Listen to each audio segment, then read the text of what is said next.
Welcome, Eagle fans, to the Week 1 OCS Coaches Show brought to you by McDonald's of North Monroe. And I'm here with head coach Stephen Fitzhugh. And looking forward, the football season's officially underway. It's Week 1. It's here. It is, yeah. And we've got all of our area teams, really around the state, are playing this week. And, of course, we're part of that group that is playing this week. But before we get into the Week 1 game, I do want to talk about the Jamb the Bayou Jamb for just a minute. We made it through the Jamb seemingly healthy.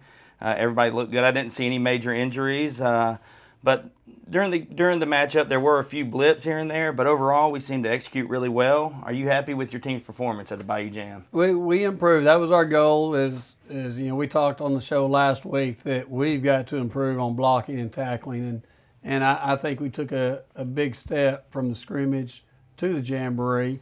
Did not have very many missed tackles, and then offensive line did a better job of executing assignments, and so again, that's the fundamentals of football that we just got to continue to improve at, each and every week. Well, I thought Luke Vadrine played really well. We had the first play of the game looked like a missed assignment on the offensive line, and he kind of takes a hit, the ball pops out, but after that, he was.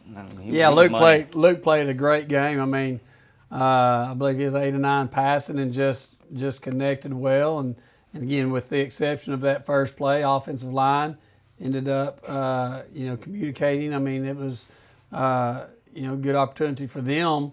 That Micah Mosier was not out there, and they had to grow up and get it figured out on their own and communicate. And they did a good job giving Luke time, and he put the ball where it needed to be, and just again did a great job. And even that first play, that was a good opportunity to go, how do we respond to adversity? And our defense came out after just having been off the field for one play. They responded well and forced another punt. And then offense, when they got the ball back, they went out and executed well. Yeah, it looked like he commanded the offense really well. Has a good feel for it. I think that comes from being a senior, playing with those guys for a long time, and it was really neat because that first play with the fumble looked like he was looking for Ridge Coates in the flat.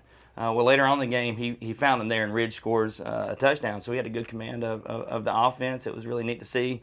Patrick Turpin, of course, had the touchdown. Jude ran well. I just thought overall we played well on offense. Looked like an experienced team, and I think that's what you'd want to see as a coach. I also want to mention Gavin Polk, kicked the stew out of the ball. Had several touchbacks. Most notably, a 46-yard field goal into the wind from the right hash. So again, that was an opportunity going. Adversity. Yep. You can do it with the wind behind you. What about when you're kicking into the wind? And so to hit one that's close to 50 yards, going into the wind, and again on the hash. That was again great experience, great job, and so. We'll need those this year. Absolutely, and I look forward to seeing those. On defense, I noticed it too. You mentioned tackling better. You missed a lot of tackles against Captain Shreve in the scrimmage. Well, it looked much better. I noticed our defense swarmed to the ball, put a lot of pressure. They coverage was good. I think they had one kind of long pass, but other than that, I thought they did a good job. Run support, assignment defense. Things like that. Yeah, they did, and that's what it's good for us to play an option team, to where guys have to execute those disciplined assignments, and I thought we did swarm to the ball much better, took better angles, and again, so just improving, from scrimmage to Jamboree. I thought that our defense did improve a lot. I saw, there were a lot of pictures that came from the Jamb. It's a great opportunity for our media to take a lot of pictures, and I saw one at the ball carrier from St. Fred's was on the ground, and I think there were eight gold helmets, kind of just dogpiled on top of him. So I thought that was, that was pretty cool. The other thing I noticed about our defense is you were able to roll some people in and out, and so we saw a little bit of depth that I didn't know that we had, and I think most fans wouldn't have known that, but it seemed like we had some depth. Even plays were being made by people that we hadn't said in the broadcast booth a lot. No, and that's that's what we want to do is throw guys into the fire and find out who can make plays, who's going to get out there and do it in a ball game against another team's varsity rather than against our JV during practice. And so we were able to get a lot of guys out there and get some good, valuable experience. Yeah, I think Abram Parker had an interception. Brock Abels had maybe 2 fumble recoveries. We were at the Jamb, we're way up high, so it's hard to see the numbers. But I think we forced 4 or 5 fumbles on defense. So it was good to see, good showing in all 3 phases. It was we looked like we executed very clean during the Jamb, and that was good to see. So.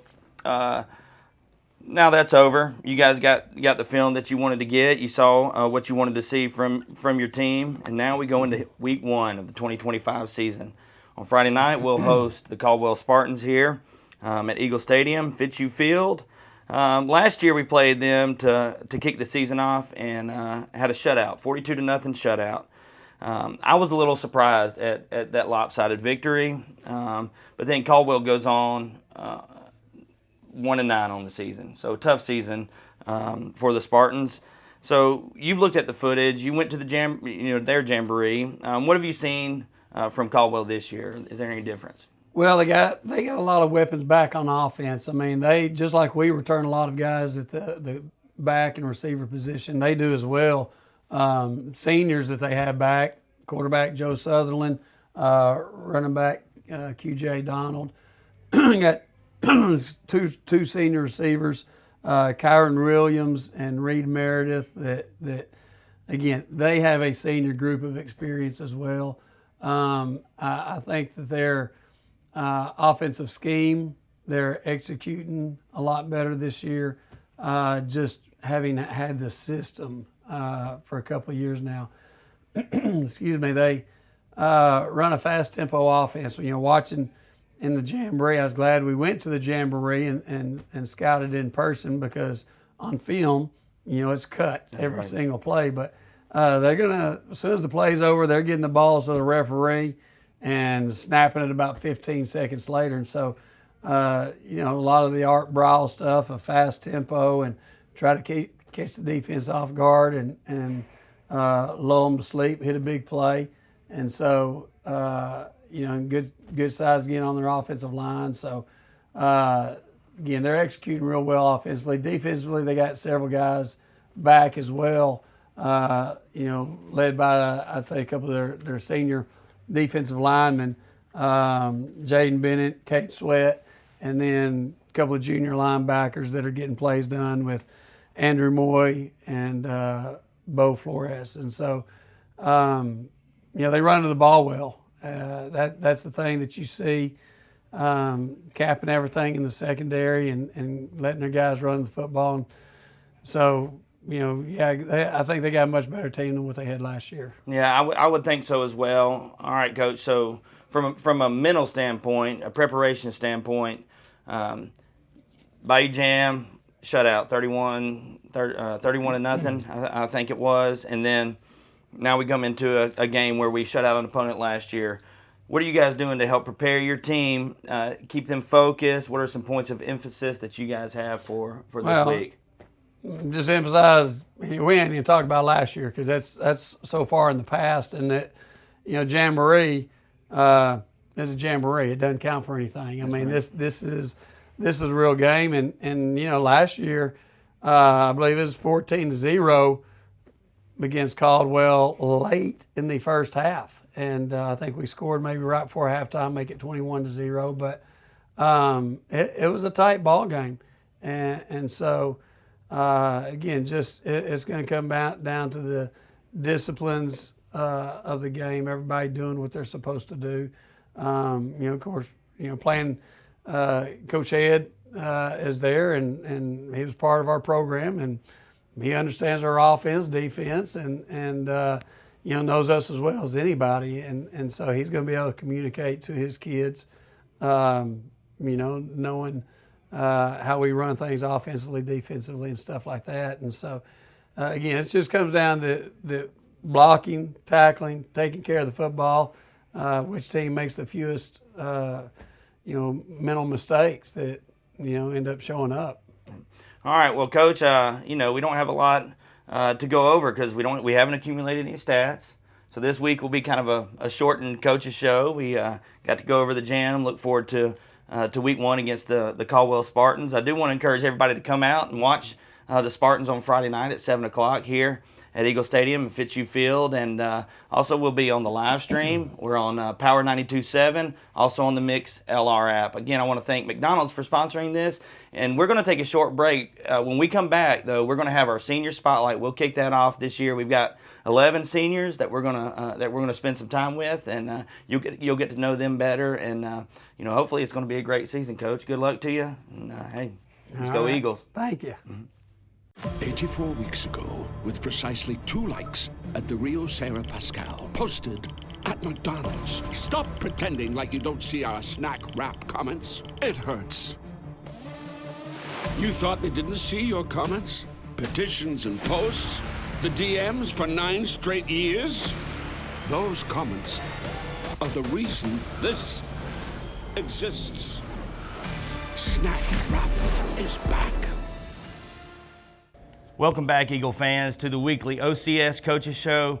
Each week we're going to do a senior spotlight. We'll pick one of our 11 seniors that we have on the team this year. We'll get a chance to get to know them better, find out what they've been doing to prepare for the season, what their goals are for the season. And right now I'm in our weight room. It's kind of a sanctuary for these guys. They spend a lot of time here trying to get ready for the season, and you can see all the new equipment. So this week, I've got Patrick Turpin, number 0. Patrick, you're a wide receiver, a defensive back, a returner, a holder, and I imagine you're probably an emergency guy for a lot of positions out there. You may, maybe quarterback or kicker. I don't know if you're our emergency kicker, but you've got a lot going on. The main thing is you become a bona fide number 1 receiver for this team. Last year, you had over 40 receptions, almost 700 yards, and 10 touchdowns. And kind of a security blanket for Luke out there, and I call you Agent Zero, so I think it's a pretty cool nickname. So going into your senior year, you want to continue that trend of being having an impact on the offense and on the defense too. So if you don't mind, talk for a minute about what you did to prepare for your senior season and off season. Yeah, thanks for having me, Coach. And I've put in running routes on weekends and coming up, working out. And a lot of 7-on-7s in the summer. That's helped a lot. Just helped get us dialed back in before the season. And then we have a group chat with our receivers and quarterbacks, and so we just text each other, and we always come up here and run routes, and so that helps a lot. Yeah, that's pretty cool. I mean, communication's key off the field and on the field. You guys definitely have a rapport. I enjoyed watching the Jamb. Thought y'all played great at the Jamb. You could see the connection there. So I would think that you guys, especially with so many seniors at the key positions on offense, that you were excited about this season. So tell us for a minute, what is it about this team that makes you think we're going to have a successful season?